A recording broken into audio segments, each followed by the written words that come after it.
को जा रहा है। प्रथम चरण की 13 लोकसभा सीटों के लिए कुल 115 उम्मीदवार मैदान में हैं।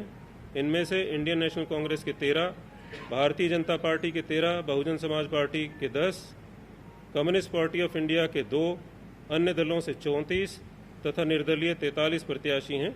इनमें से 7 महिला प्रत्याशी हैं। चुनाव आचार संहिता 10 मार्च से लागू है, जिसकी पालना कठोरता से करवाई जा रही है। आचार संहिता के उल्लंघन की शिकायत प्राप्त होने पर त्वरित कार्रवाई की जा रही है। आयोग द्वारा सी विजिल ऐप जो है वो पिछले चुनाव में भी लागू था और इस बार भी जो है वो चल रहा है। इसके माध्यम से अभी तक 1100 के लगभग शिकायतें प्राप्त हुई हैं, जिनका कि निस्तारण किया जा चुका है। इसमें से 600 शिकायतें सही पाई गई हैं। इसी प्रकार अन्य माध्यमों से आचार संहिता उल्लंघन के लगभग 300 प्रकरण प्राप्त हुए हैं, जिसका भी समयबद्ध तरीके से निस्तारण किया जा रहा है। आचार संहिता के उल्लंघन में अधिकांश प्रकरण स्थानांतरण संबंधी, अधिकारियों कर्मचारियों द्वारा राजनीतिक गतिविधियों में भाग लेने के संबंध में प्राप्त हुए हैं। चुनाव निष्पक्ष एवं स्वतंत्र रूप से संपन्न करवाने के लिए विभाग प्रतिबद्ध है। इसके लिए सुरक्षा के पर्याप्त प्रबंध किए गए हैं। संवेदनशील मतदान केंद्रों का चिन्हीकरण किया गया है, जिसकी संख्या प्रथम चरण के लिए 5446 है। संवेदनशील मतदान केंद्रों तथा अन्य स्थानों पर आवश्यकता अनुसार केंद्रीय बलों की नियुक्ति भी की गई है।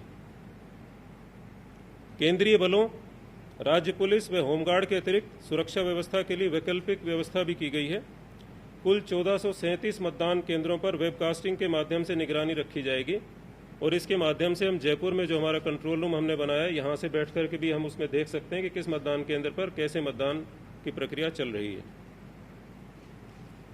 इसके अलावा 2222 मतदान केंद्रों पर माइक्रो ऑब्जर्वर्स की नियुक्ति की जाएगी। इसके अलावा 1942 मतदान केंद्रों पर वीडियोग्राफर्स भी तैनात किए जाएंगे। निर्वाचन व्यय की मॉनिटरिंग के लिए भी पूरी व्यवस्था हमने की है। प्रथम चरण के लिए 315 फ्लाइंग स्क्वाड, 315 एसएसटी, 175 वीडियो निगरानी दल, 109 video viewing team, 106 accounting team round the clock काम कर रहे हैं। इसके अतिरिक्त 20 आबकारी दल, 40 इनकम टैक्स दल, 5 नारकोटिक्स दल कार्यरत हैं, जो चुनाव व्यय की मॉनिटरिंग कर रहे हैं।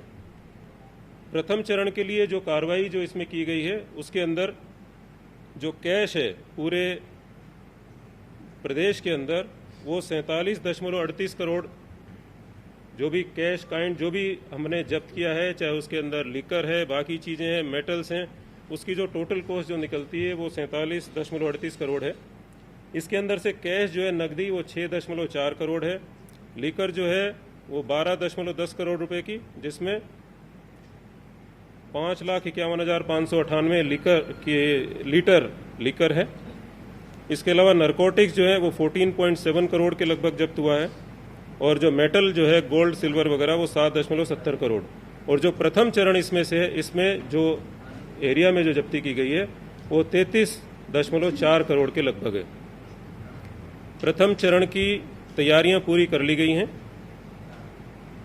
और आज सभी 13 जो हमारे लोकसभा के क्षेत्र हैं वहाँ की पार्टियां जो हैं वो पहुँच वहाँ पे रही हैं। अभी हमारे पास रिपोर्ट आ जाएगी पहुँचने के बाद सब जगह की, उसके बाद हम आपको जानकारी देंगे, वो भी हम रिलीज करेंगे। और इसमें जो है 1,50,000 से अधिक मतदान कर्मी, सुरक्षाकर्मी शांतिपूर्ण मतदान संपन्न करवाने में अपनी महत्वपूर्ण भूमिका निभाएंगे।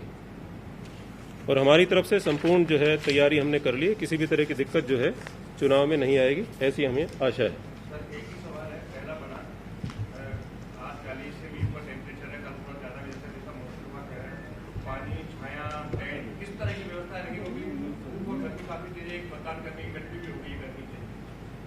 नहीं, गर्मी से नहीं, देखिए वो तो आने के बाद जो है राजसमंद में उन्होंने कहा है एक, और एक चित्तौड़ में उन्होंने बताया कि जो ड्राइवर थे, अब वो तो पूरा उसके बाद ही पता चलेगा। गर्मी है, आप बिल्कुल सही है, हम भी कह रहे हैं गर्मी है, उससे मना नहीं कर रहे हैं। और जब भी हमने रिव्यू किया और वैसे जो निर्देश हैं पर्सनली भी सबसे बात किए और यही निर्देश दिए हैं कि सब जगह पानी की और छाया की पूरी व्यवस्था होनी चाहिए, इसमें किसी भी तरह की कमी नहीं आनी चाहिए। और मैं आपको आश्वस्त करना चाहूंगा कि इसमें किसी भी तरह की कमी जो है नहीं आने देंगे। पूरा स्ट्रेस हमारा इसके ऊपर पहले भी रहा है और अब भी रहेगा, पूरा हम इसको मॉनिटरिंग करते रहेंगे। मेडिकल किट वगैरह नहीं, उसके लिए व्यवस्था सब जगह पर कर रहे हैं। कई जिलों में अलग अलग तरीके से उन्होंने किया है। कई बार उन्होंने नजदीक में जैसे कोटा के अंदर उन्होंने कुछ बूथ्स के नज़दीक के अंदर एक सेंटर बनाया है जहां पर कि एएनएम्स भी रहेंगी, ओआरएस के घोल और ज़रूरी चीज़ें रहेंगी। इसी तरह से अलग अलग तरीके से सब जगह किया गया है। जी मशीनें जो है जी खराब होती है तो उसके लिए कितने टेक्नीशियन तैनात किए गए हैं और वो क्या जिला मुख्यालय पर है या नहीं देखिए नहीं देखिए, इसमें ऐसा होता है कि हर जिले की भौगोलिक स्थिति के हिसाब से वो देखते हैं कि इतने मतदान केंद्र जैसे सेक्टर ऑफिसर के पास आ रहे हैं तो लगभग 1 घंटे के अंदर अंदर वो अपना दौरा पूरा कर लेता है। ठीक है, उनके पास भी रिजर्व ईवीएम्स रहती हैं और किसी भी इस तरह की अगर कोई चीज़ कहीं पे खराब होती है उसके हिसाब से वो पहुंच करके उसको रिप्लेस कर देते हैं। इसके अलावा अलग से स्टैटिक सेंटर भी बनाते हैं, चाहे वो तहसील भी हो सकती है। इस तरह से अलग अलग जिलों में व्यवस्था की हुई है। इस तरह की दिक्कत जो है कहीं पर आने नहीं दी जाएगी। सर इधर जो ईवीएम को लेकर के कांग्रेस सुप्रीम कोर्ट जाने की बात कर रही है कि नीचे जो बीजेपी का चुनाव चिन्ह है उसके नीचे बीजेपी लिखा हुआ है, तो क्या राजस्थान में भी ईवीएम में ऐसी शिकायतें हैं क्या? नहीं, हमें कहीं से भी इस तरह की कोई शिकायत जो है हमें कहीं से भी कोई नहीं मिली है। हमसे किसी ने भी नहीं कहा है और कोई ऐसी प्रॉब्लम नहीं है। जी जोधपुर को लेकर इस बात आपसे आरोप है, मुख्यमंत्री जी का गृह जिला है, जो गजेंद्र सिंह शेखावत पर उन्होंने आरोप लगाया कि प्रशासनिक मशीनरी मुझे चुनाव हराने में लगी हुई है। क्या जोधपुर को लेकर आप क्या कहना चाहिए? देखिए, हम सबके लिए बिल्कुल निष्पक्ष हैं, कोई भी हो। आपने देखा होगा, हमारे काम से भी देखा होगा, किसी का हम फेवर नहीं कर रहे हैं। आपके पास अगर शिकायत कोई है तो ऐसी आप हमें दिखा दें कि आपको कोई शिकायत ऐसी दी गई थी, किया जा रहा है और उस पर कार्रवाई नहीं हुई है। 47 करोड़ की नकदी कैश जब्त हुआ है, तो क्या माना जा सकता है कि इससे अब निष्पक्ष चुनाव होने की उम्मीद है?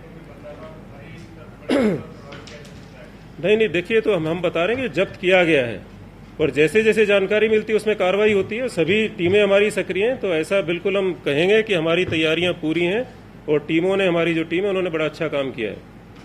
आनंद जी, एक सवाल इस बार ये देखा जा रहा है कि ये पिछले चरण का मतदान हो गया, पिछले बार की अपेक्षा मतदान स्तर धीरे धीरे गिरता जा रहा है, तो अब राजस्थान में भी चौथा स्थान हो, तो आप इसको क्या उम्मीदें लगा रहे हैं? क्या नहीं, देखिए, हमारी तो उम्मीद है कि अच्छा मतदान होना चाहिए, उसके बाद ही हम इसके बारे में कह पाएंगे। आपने देखा होगा जो हमारी स्वीप की गतिविधियां हैं उसमें हमने बहुत ही कोशिश की है और बिल्कुल दूर दराज के वोटर्स तक भी पहुंचने का प्रयास किया गया है। उनको जानकारी दी गई है ईवीएम की, वीवीपैट की, किस तरह से वोट डाला जा सकता है। पूरी तरह से प्रचार किया गया है। जहां पर मतदान का प्रतिशत पहले कम रहा है वहां पर भी हमारी टीमें गई हैं, कारण को जानने की कोशिश की गई है और उनको एड्रेस करने का प्रयास भी किया गया है। तो मुझे लगता है कि मतदान जो है वो ठीक होना चाहिए।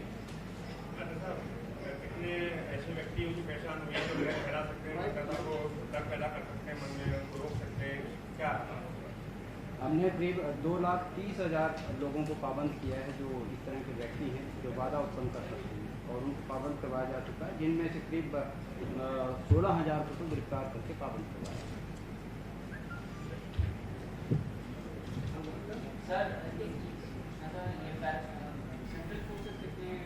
देखिए, हमने पहले भी कहा